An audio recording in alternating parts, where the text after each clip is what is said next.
साथियों, यूट्यूब के channel high scholar पर आप सभी का स्वागत है।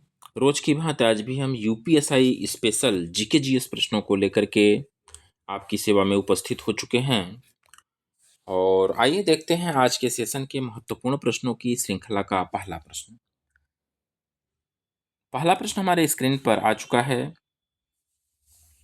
पहला प्रश्न है, संसद में बजट संबंधी प्रक्रिया के विषय में मांग की राशि को घटाकर 1 रुपया करना है को कहा जाता है। यानी कि मांग की राशि को घटाकर 1 रुपया करना है, तो इसको संसद की भाषा में क्या कहा जाता है? ए विकल्प दिया हुआ है आर्थिक कटौती प्रस्ताव, बी दिया हुआ है नीति कटौती प्रस्ताव, सी दिया हुआ है आधारभूत कटौती प्रस्ताव और डी दिया हुआ है सांकेतिक कटौती प्रस्ताव। तो पहले प्रश्न के सही उत्तर को अगर हम देखेंगे तो इसे हम लोग नीति कटौती प्रस्ताव कहते हैं, अतः हमारा बी विकल्प सही होगा। इसे हम लोग नीति कटौती प्रस्ताव के नाम से जानते हैं। ठीक है, आगे बढ़ते हैं दूसरे प्रश्न की तरफ। उत्तर प्रदेश के जिले का संबंध चाइना मंदिर से है।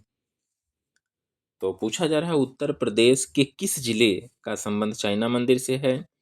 ए विकल्प दिया हुआ रायबरेली, बी है श्रावस्ती, सी है प्रयागराज और डी है बहराइच। तो उत्तर प्रदेश के श्रावस्ती जिले का संबंध जो है चाइना मंदिर से है, अतः हमारा बी विकल्प सही होगा। आगे देखते हैं तीसरा प्रश्न। WTO किस प्रकार के व्यापार को बढ़ावा देता है? ए विकल्प दिया हुआ है सीमित व्यापार, बी है केवल कृषि व्यापार, सी है मुक्त और निष्पक्ष व्यापार, डी है केवल तकनीकी व्यापार।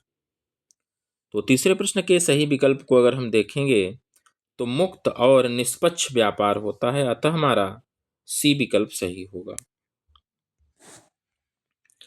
आगे देखते हैं चौथे प्रश्न को।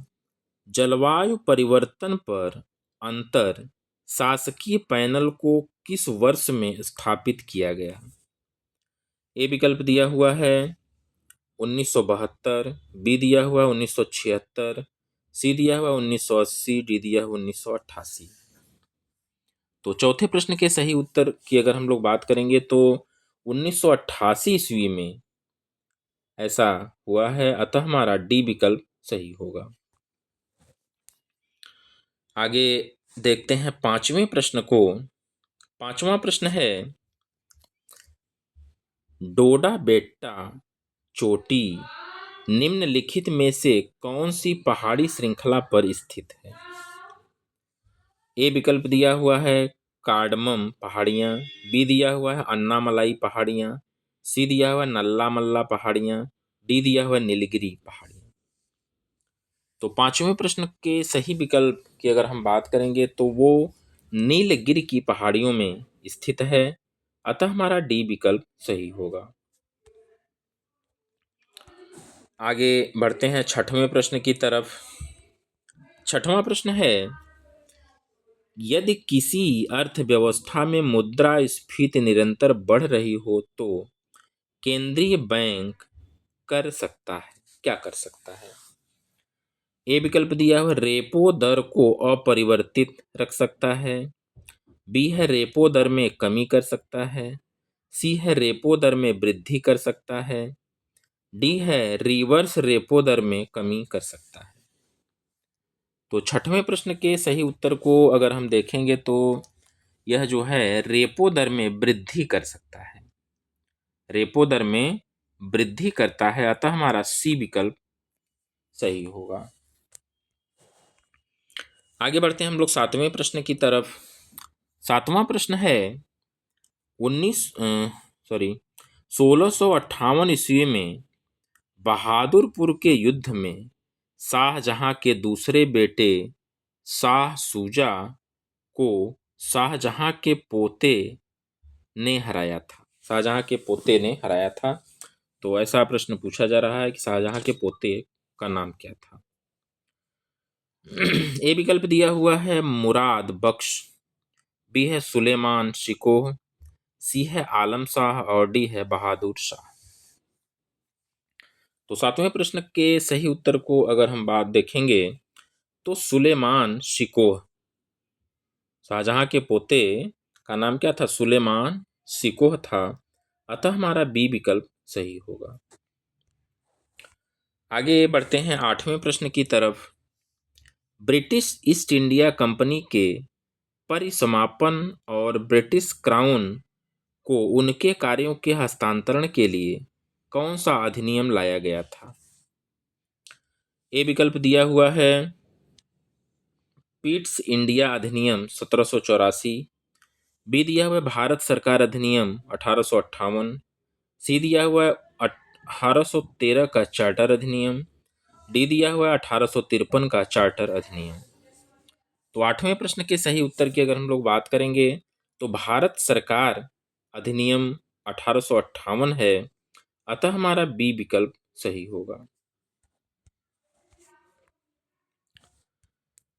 आगे देखते हैं नौवें प्रश्न को। नौवां प्रश्न हमारे स्क्रीन पर आ चुका है।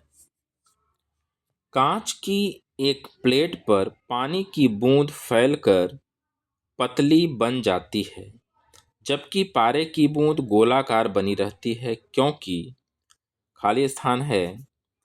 पारा एक धातु है। पारे का घनत्व पानी के घनत्व से ज्यादा होता है।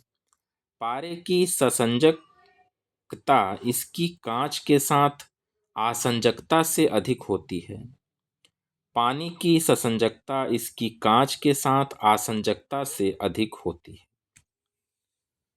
तो नौवें प्रश्न के सही उत्तर को अगर हम देखेंगे तो देखिएगा, पारे की जो ससंजकता होती है कांच की आसंजकता से अधिक होती है। अतः हमारा सी विकल्प सही होगा। ठीक है, प्रश्न को एक बार और पढ़िएगा, पढ़ करके उत्तर को समझिएगा। आइए बढ़ते हैं 10वें प्रश्न की तरफ। और 10वां प्रश्न है, कोशिकाओं में प्रोटीन का संश्लेषण किसमें होता है? ए है गल्गी काय, बी है केंद्रक, सी है माइटोकॉन्ड्रिया और डी है राइबोसोम। तो 10वें प्रश्न के सही उत्तर को अगर हम देखेंगे तो वह राइबोसोम होता है। अतः हमारा डी विकल्प सही होगा। आगे हम लोग बढ़ते हैं 11वें प्रश्न की तरफ। और 11वां प्रश्न हमारे स्क्रीन पर है, बायोचिप में क्या होता है? बायोचिप में क्या होता है? ए है आरएनए, बी है डीएनए, सी है आरएनए तथा डीएनए और डी है आरएनए डीएनए तथा प्रोटीन। तो बायोचिप में जो होता है आरएनए डीएनए और प्रोटीन तीनों होते हैं। अतः हमारा डी विकल्प सही होगा। आगे बढ़ते हैं 12वें प्रश्न की तरफ। 1814 से 17 की अवधि में जिस क्षेत्र के ताल्लुकेदारों ने अंग्रेजी शासन के विरुद्ध विद्रोह किया था वह था। ए विकल्प है अलीगढ़, बी है अवध, सी है बीरभूम और डी है मालवा। तो 12वें प्रश्न के सही आंसर की अगर हम लोग बात करेंगे तो वो अलीगढ़ था। वह कौन था? अलीगढ़ था। अतः हमारा ए विकल्प सही होगा। आगे बढ़ते हैं 13वें प्रश्न की तरफ। आयकर अधिनियम 1961 के तहत खाली स्थान है में हिंदू अविभाजित परिवार HUF की व्याख्या दी गई है। ए विकल्प दिया हुआ है धारा 2(7), बी है धारा 2(9), सी है धारा 2(31), डी है धारा 2(35). तो वह धारा 2(31) है। अतः हमारा सी विकल्प सही होगा। आगे हम लोग बढ़ते हैं 14वें प्रश्न की तरफ।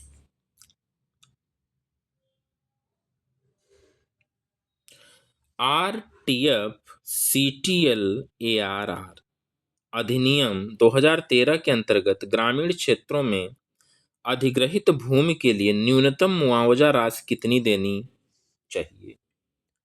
ए विकल्प दिया हुआ है बाजार दर का 1 गुना, बी है बाजार दर का 1.5 गुना, सी है बाजार दर का 2 गुना और डी है बाजार दर का 4 गुना। तो यह जो मुआवजा की राशि होती है वह बाजार दर का 4 गुना होती है, बाजार दर का 4 गुना होती है, अतः हमारा डी विकल्प सही होगा। आगे बढ़ते हैं हम लोग 15वें प्रश्न की तरफ। और 15वां प्रश्न है भारत में पंचायती राज व्यवस्था का शिल्पी किसे कहा जाता है? ए विकल्प दिया हुआ है आचार्य नरेंद्र देव, बी है जीवी के राव, सी है BR मेहता और डी है LM सिंघवी। तो भारत में पंचायती राज व्यवस्था का शिल्पी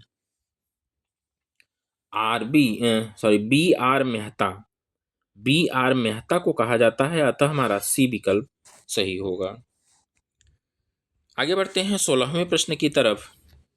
निम्नलिखित में कौन पंचायतों की संरचना के बाबत उपबंध करने को अधिकृत है?